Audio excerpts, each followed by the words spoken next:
갈 거니까 더 아픈 척 연기해. 너 때문에 이번 장애수당 못 받으면 책임질 거야? 새벽 3시 내 가슴이 찢어지는 소리를 들었어요. 28년 동안 한 번도 어기지 않던 아들의 잠자리 시간이 깨진 그 순간부터 말입니다. 30년 형사 생활 동안 봐온 가장 소름 끼치는 진실이 바로 내 집 안에서 벌어지고 있었다는 걸 깨달았을 때 신이시여 내가 뭘 봤는지 믿고 싶지 않았습니다. 내 순수한 아들이 악마들의 먹이감이 되어가고 있었고 그 악마들은 사랑이라는 가면을 쓰고 있었습니다. 이번엔 정말 죽기 아니면 까무러칠 각오로 싸워야 했어요. 내 아들을 구하지 못한다면 나는 아버지가 아니라 그냥 시체나 다름없으니까. 철민은 새벽 3시에 깨어났습니다. 방 밖에서 들려오는 키보드 소리 때문이었어요. 똑딱똑딱 밤새도록 계속되는 그 소리가 이상했습니다. 민수는 평소 밤 10시면 꼭 잠자리에 들었거든요. 28년 동안 단 하루도 빼먹은 적이 없을 정도로 규칙적인 아이였는데 민수야? 거실로 나가니 아들이 컴퓨터 앞에 앉아 있었습니다. 화면에는 온통 숫자와 영어들이 빼곡했어요. 아빠, 깨셨어요? 민수가 뒤를 돌아보며 미안한 표정을 지었습니다. 그런데 뭔가 달랐어요. 눈빛이 평소보다 반짝였고 목소리에도 흥분이 섞여 있었습니다. 뭘 하고 있는 거야? 의료비 지원 시스템을 만들고 있어요. 철민의 마음이 움찔했습니다. 민수가 이런 복잡한 일에 관심을 보인 건 처음이었거든요. 의료비 지원 시스템. 네. 혜진 누나가 많은 사람들이 의료비 때문에 힘들어한다고 하더라고요. 그래서 정부 지원을 쉽게 받을 수 있는 프로그램을 만들어 보고 싶어서요. 혜진. 그 이름을 들으니 가슴 한구석이 답답해졌습니다. 1년 전 지역 장애인 복지관에서 민수가 만난 간병인이었어요. 처음엔 그저 친절한 누나 정도로 생각했는데 어느새 민수와 결혼까지 이야기하고 있더라고요. 민수야, 너무 무리하지 마라. 내일 다시 해도 되잖니? 아니에요. 거의 다 끝나가요. 민수가 다시 화면을 향해 돌아섰습니다. 어깨가 굳어 있었어요. 평소 같으면 아버지 말에 순순히 따라줬을 텐데. 철민은 주방에서 물을 한 잔 마시며 생각했습니다. 언제부터였지? 민수의 변화가 시작된 건 지난달부터였어요. 혜진과 그녀의 삼촌 최영호를 만나고 나서부터였습니다. 그날이 선명하게 떠올랐어요. 아버지, 안녕하세요. 혜진이 90도로 인사를 했을 때 철민은 조금 놀랐습니다. 너무 격식을 차리는 것 같았거든요. 어서 와요.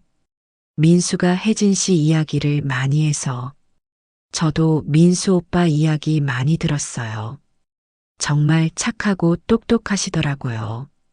혜진은 28살이었는데 민수보다 1살 어렸습니다. 단정한 인상에 말투도 정중했어요. 그런데 뭔가 어색한 구석이 있었습니다. 그때 혜진 옆에 있던 중년 남자가 나섰어요. 안녕하세요. 혜진이 삼촌 최영호입니다. 영호의 목소리는 확신에 차 있었습니다. 악수를 청하는 손이 단단했어요. 저는 원래 대학병원에서 간호사로 일했어서 장애인 케어에 대해서는 잘 알고 있습니다. 첫 마디부터 자신의 전문성을 강조하더라고요. 민수군 같은 자폐 스펙트럼 장애의 경우 정부 지원을 받을 수 있는 방법이 참 많아요. 그런데 대부분 모르고 계시죠? 영호는 계속해서 각종 의료비 지원과 장애인 복지 혜택에 대해 설명했습니다. 너무 자세히 알고 있어서 오히려 의심스러울 정도였어요. 민수군은 고기능 자폐지만 서류상으로는 더 많은 지원을 받을 수 있을 거예요. 그 말에 철민의 마음에서 뭔가가 툭 하고 끊어졌습니다. 서류상으로? 하지만 민수가 너무 행복해 보였어요. 혜진 손을 잡고 환하게 웃는 모습을 보니 뭐라고 말할 수가 없었습니다. 물잔을 내려놓으며 철민은 한숨을 쉬었어요. 30년간 강력계 형사로 일하면서 기른 직감이 있었습니다. 뭔가 잘못되어 가고 있다는 느낌이 점점 강해졌어요.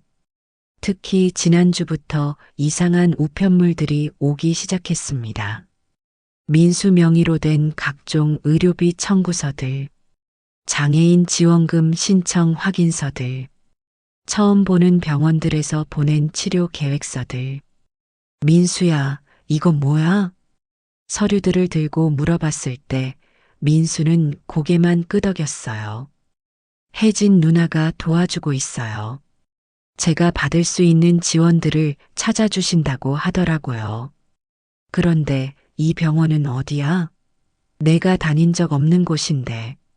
모르겠어요. 누나가 알아서 해주신다고. 민수의 대답은 항상 똑같았습니다. 혜진 누나가 도와준다고. 누나가 알아서.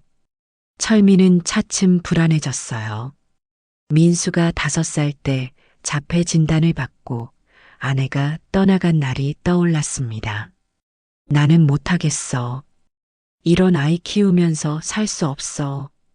아내의 차가운 목소리가 아직도 귓가에 맴돌았어요. 그날 밤 철민은 민수를 안고 많이 울었습니다. 이제 우리 둘뿐이구나. 23년 동안 혼자서 민수를 키워왔어요. 쉽지 않았지만 후회한 적은 없었습니다. 민수는 착하고 순수한 아이였거든요. 그런 민수가 누군가를 만나 행복해 한다니 아버지로서는 기뻤어야 했어요. 하지만 가슴 깊숙한 곳에서 경고 신호가 울리고 있었습니다. 키보드 소리가 멈췄어요. 아빠, 주무시러 들어가세요. 저도 이제 그만할게요. 민수가 컴퓨터를 끄며 말했습니다. 민수야. 네. 너 행복하지?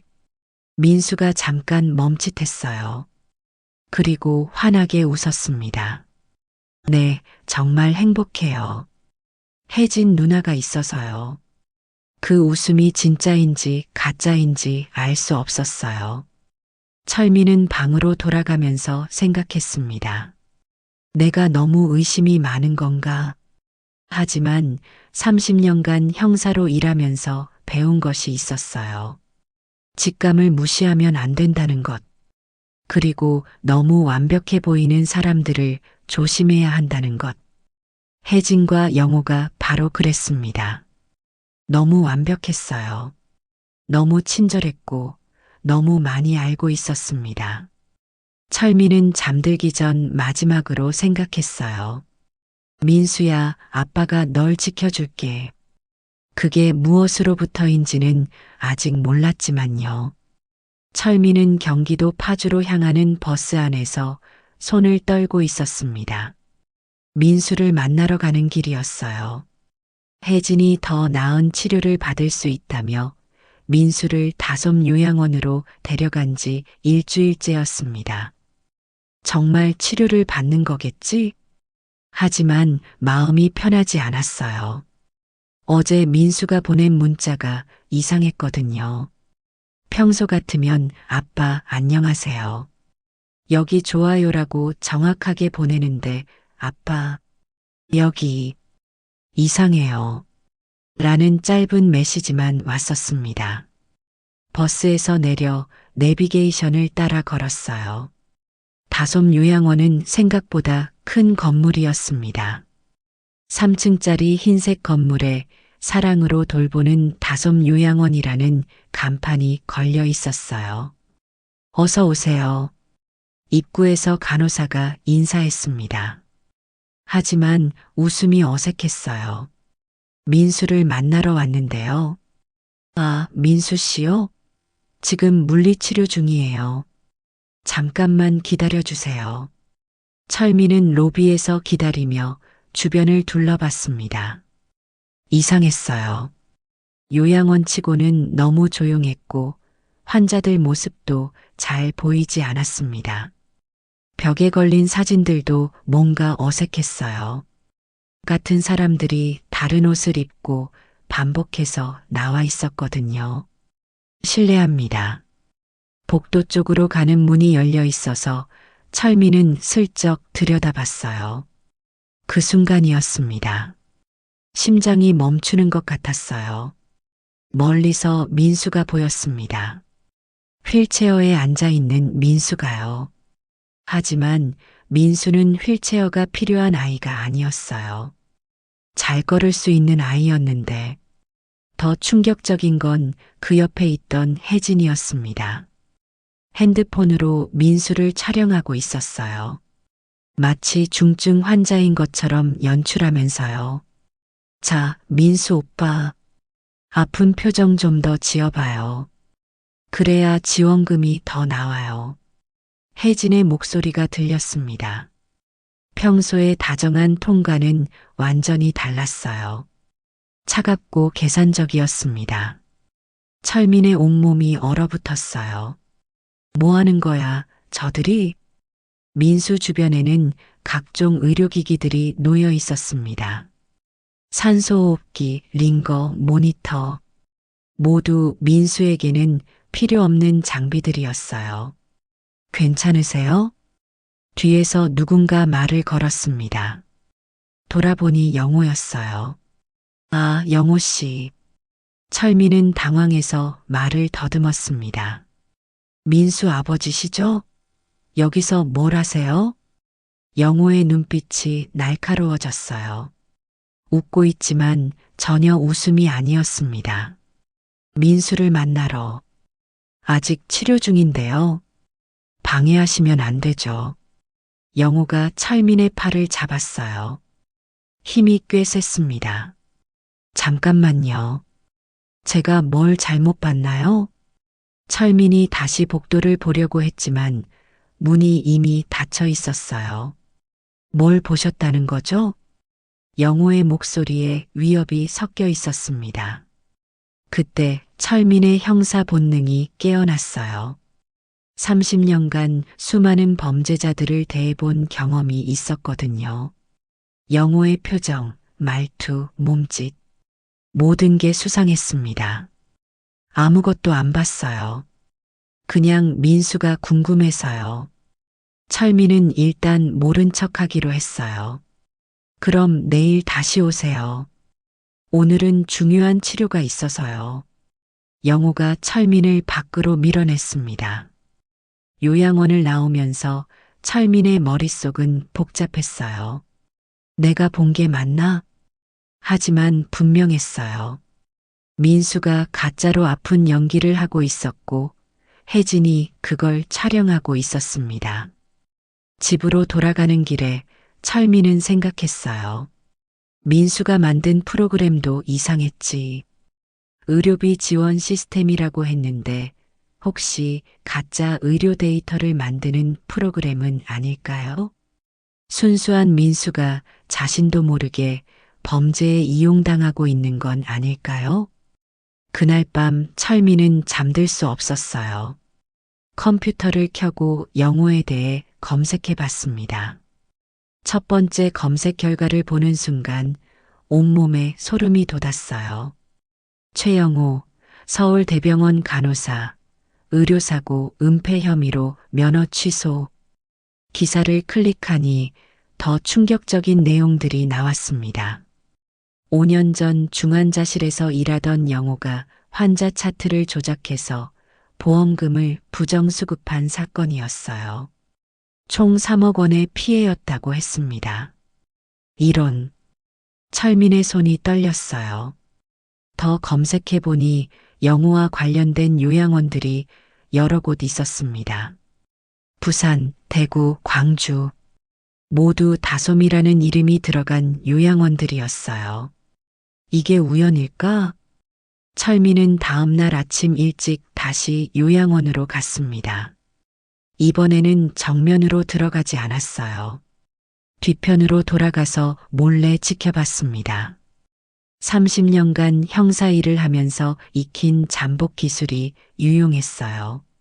1시간쯤 기다리니 혜진이 나타났습니다. 전화를 받고 있었어요. 네, 오늘도 촬영 잘 됐어요. 민수는 정말 순해서 시키는 대로 다 해요. 혜진의 목소리가 들렸습니다. 걱정 마세요. 아버지는 의심 못하고 있어요. 형사 출신이라고 하던데 별것 아니네요. 철민의 가슴이 쿵 내려앉았어요. 네, 다음 주면 의료기록 조작도 끝나요. 그럼 월 200만 원씩은 나올 거예요. 혜진이 웃으며 말했습니다. 그 웃음소리가 귓가에서 맴돌았어요. 철민은 조용히 핸드폰을 꺼내 녹음을 시작했습니다. 증거를 모아야 해. 하지만 가장 중요한 건 민수를 구해내는 것이었어요. 사랑하는 아들이 이런 더러운 일에 이용당하고 있다니. 철민의 손이 주먹으로 말렸습니다. 기다려, 민수야. 아빠가 꼭 널 구해낼게. 30년 형사 경력이 헛되지 않을 거라고 다짐했어요. 철민은 밤새 인터넷을 뒤져가며 충격적인 사실을 발견했습니다. 다솜 요양원이 전국에 7곳이나 있었어요. 서울, 부산, 대구, 광주, 대전, 울산, 그리고 파주까지 모두 영호의 이름으로 등록되어 있었습니다. 이건 조직적인 범죄야. 각 지역 요양원 홈페이지를 보니 더욱 소름이 돋았어요. 혜진과 비슷한 나이의 여성들이 친절한 간병인으로 소개되어 있었거든요. 모두 같은 패턴이었어요. 장애인 남성들과 결혼하겠다며 접근한 뒤 요양원으로 데려가는 수법인 것 같았습니다. 철민의 가슴이 터질 것 같았어요. 민수만 당한 게 아니야. 다음 날 아침 철민은 중요한 결정을 내렸습니다. 직접 들어가서 확인해 보기로 한 거예요. 요양보호사 자격증을 따는 속성 과정에 등록했습니다.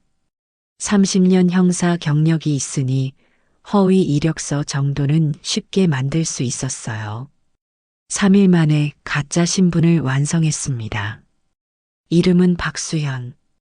50대 남성으로 아내를 잃고 새 일을 찾는다는 설정이었어요.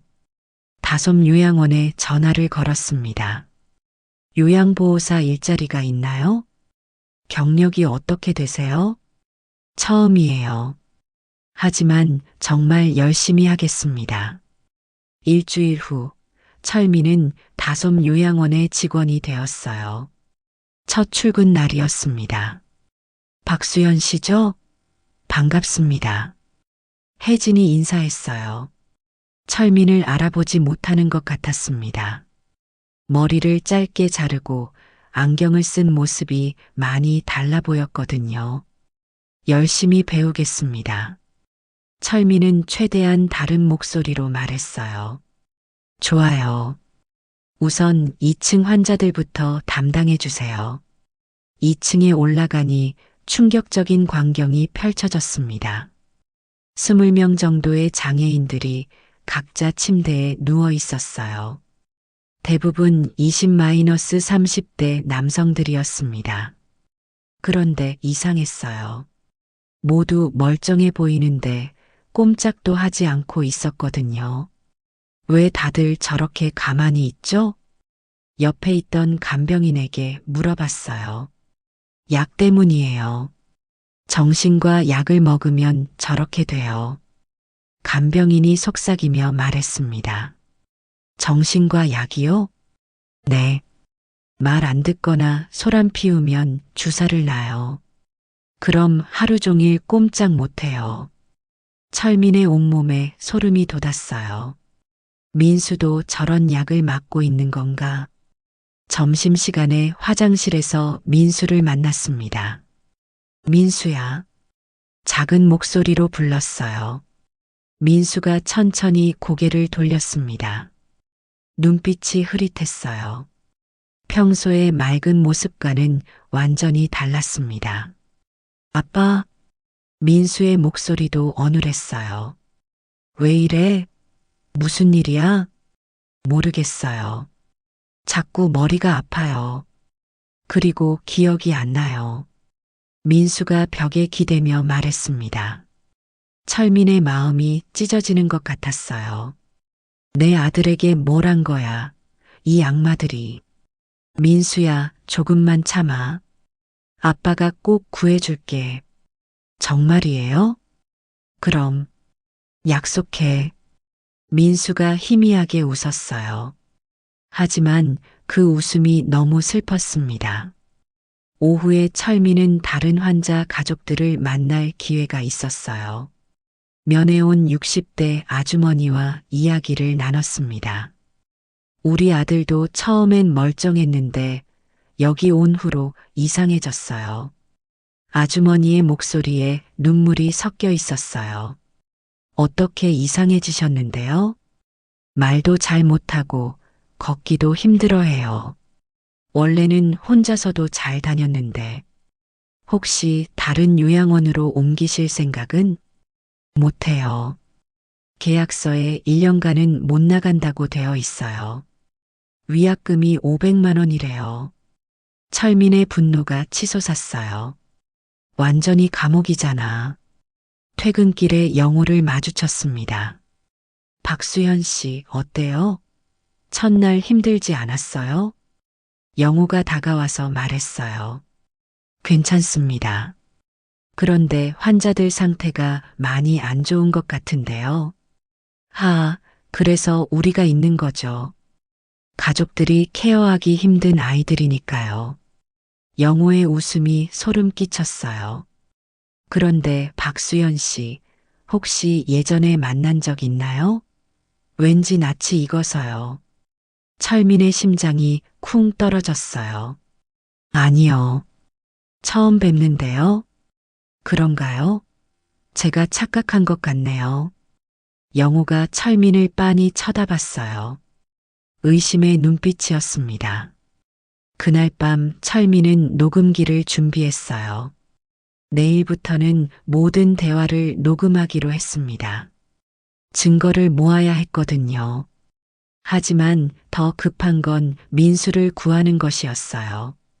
이대로 두면 민수가 정말 위험해질 것 같았습니다. 다음 날 아침 영호가 철민을 불렀어요. 박수연 씨, 잠깐 사무실로 와보세요. 사무실에는 영호와 혜진이 앉아 있었습니다. 앉으세요. 영호의 목소리가 차가웠어요. 혹시 박철민 씨 아세요? 철민의 온몸이 굳었습니다. 누구요? 우리 환자 민수 아버지요. 전직 형사래요. 혜진이 핸드폰을 보여줬어요. 철민의 사진이 화면에 떠 있었습니다. 모르겠는데요? 정말 모르세요? 영호가 일어나서 철민에게 다가왔어요. 박수현 씨, 아니, 박철민 씨? 들켰습니다. 전직 형사라고 해서 우릴 우습게 봤나요? 영호의 목소리에 위협이 섞여 있었어요. 증거 없으면 소용없어요. 여기서 본 것들 말해봐야 누가 믿겠어요? 철민이 일어섰습니다. 30년 형사 경력이 헛되지 않았어요. 영호 씨, 게임은 이제 시작입니다. 철민은 영호의 사무실에서 나와 바로 전화를 걸었습니다. 형사님, 저 박철민입니다. 30년 동안 파트너였던 김영사였어요. 철민아, 오랜만이네. 어떻게 지내? 형사님, 급한 일이 있어요. 만날 수 있을까요? 김영사의 목소리가 진지해졌어요. 무슨 일인데? 제 아들이 의료 사기에 당했어요. 아니, 이용당하고 있어요. 1시간 후 커피숍에서 김영사를 만났습니다. 이런 대규모 사기라고? 김영사가 철민이 가져온 자료들을 보며 놀랐어요. 전국에 7곳이나 있고 피해자가 수백 명일 것 같아요. 그런데 넌 어떻게 이런 걸 알아냈어? 직접 들어가서 확인했거든요. 철민이 자신의 위장 잠입 이야기를 했어요. 김영사가 고개를 저었습니다. 너 정말 아직도 형사하고 있는 줄 알겠네. 하지만 김영사의 눈빛이 반짝였어요. 30년간 강력계에서 함께 일한 동료였거든요. 좋아. 도와주지. 하지만 제대로 해야 해. 김영사가 경찰청 광역수사대에 연락했습니다. 이틀 후 비밀 작전이 시작되었어요. 철민은 가짜 환자로 다솜 요양원에 다시 들어갔습니다. 이번에는 온몸에 몰래카메라와 녹음기를 장착했어요. 저희 아버지가 치매가 심해서요. 철민이 아들 역할을 하며 영호를 만났습니다. 어떤 지원을 받을 수 있을까요? 많이 받을 수 있어요. 한 달에 200만 원 정도는 가능할 거예요. 영호가 자신 있게 말했어요. 어떻게요? 의료 기록을 좀 조정하면 되죠. 실제보다 증상을 심하게 쓰는 거예요. 철민의 가슴이 뛰었어요. 결정적인 말을 녹음하고 있었거든요. 그게 괜찮나요? 괜찮아요. 다 하는 일이에요. 정부도 어차피 모르고. 그때 혜진이 들어왔어요. 삼촌, 민수 오빠가 또 이상한 말을 해요. 뭐라고? 아빠가 구하러 온다고 계속 중얼거려요. 영호의 얼굴이 굳어졌어요. 약을 더 늘려야겠어. 얼마나요? 2배로. 완전히 조용하게 만들어야 해. 철민의 온몸에 소름이 돋았어요.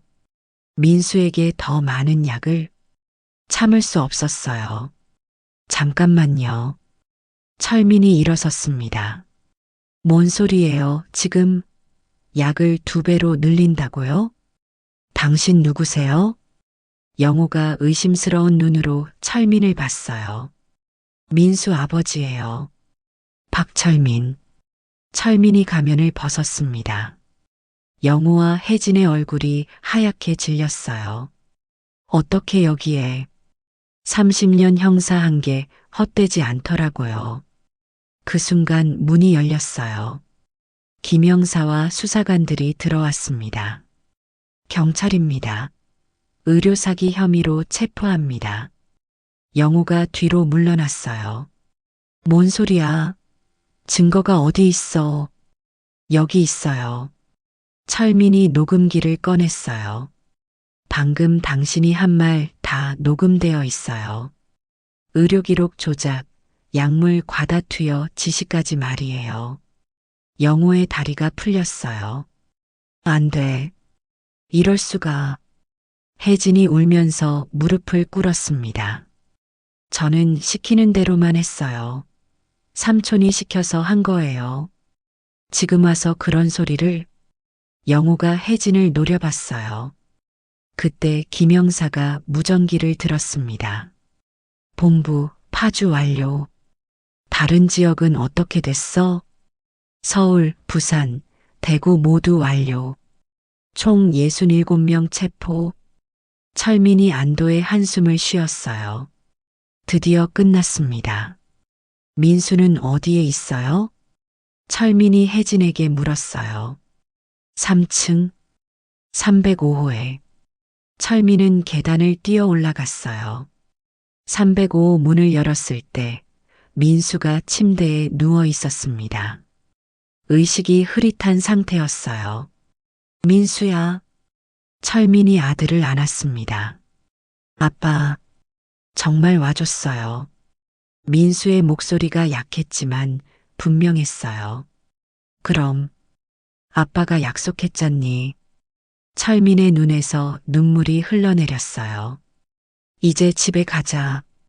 의료진이 와서 민수를 응급실로 옮겼습니다. 약물 과다로 인한 중독 증상을 치료해야 했거든요. 일주일 후 민수는 많이 회복되었어요. 아빠, 저 이제 괜찮아요. 정말? 네. 그런데 아빠는 정말 멋있어요. 형사 같아요. 민수가 웃으며 말했어요. 철민도 웃었습니다. 아빠는 원래 형사였어. 정말요? 몰랐어요. 앞으로는 아빠가 민수를 더 잘 지켜줄게. 네. 그날 뉴스에서 대형 의료사기 사건이 보도되었어요. 전국 7개 지역 다솜 요양원 50억 원 규모 의료사기 적발. 앵커가 말했습니다. 주모자 최영호는 징역 12년을 선고받았으며 공범들도 중형이 확정되었습니다. 철민과 민수가 함께 뉴스를 봤어요. 아빠, 우리가 해낸 거예요? 응, 우리가 해낸 거야. 철민이 민수의 어깨를 두드렸어요. 30년 형사 생활이 헛되지 않았습니다. 가장 소중한 사람을 지켜낸 거니까요.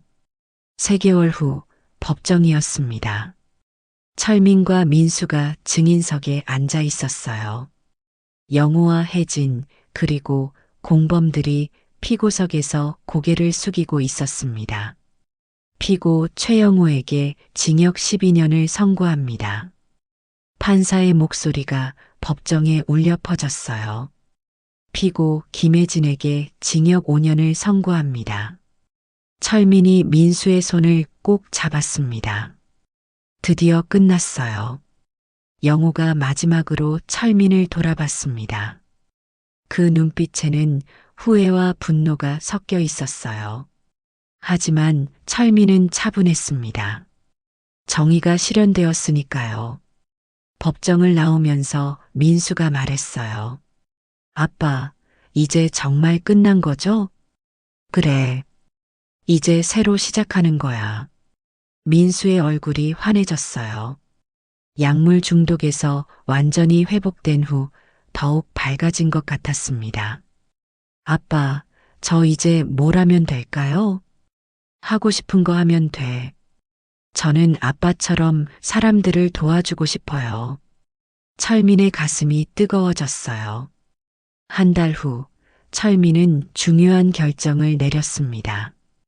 원래 계획했던 보안업체 컨설턴트 대신 새로운 일을 시작하기로 한 거예요.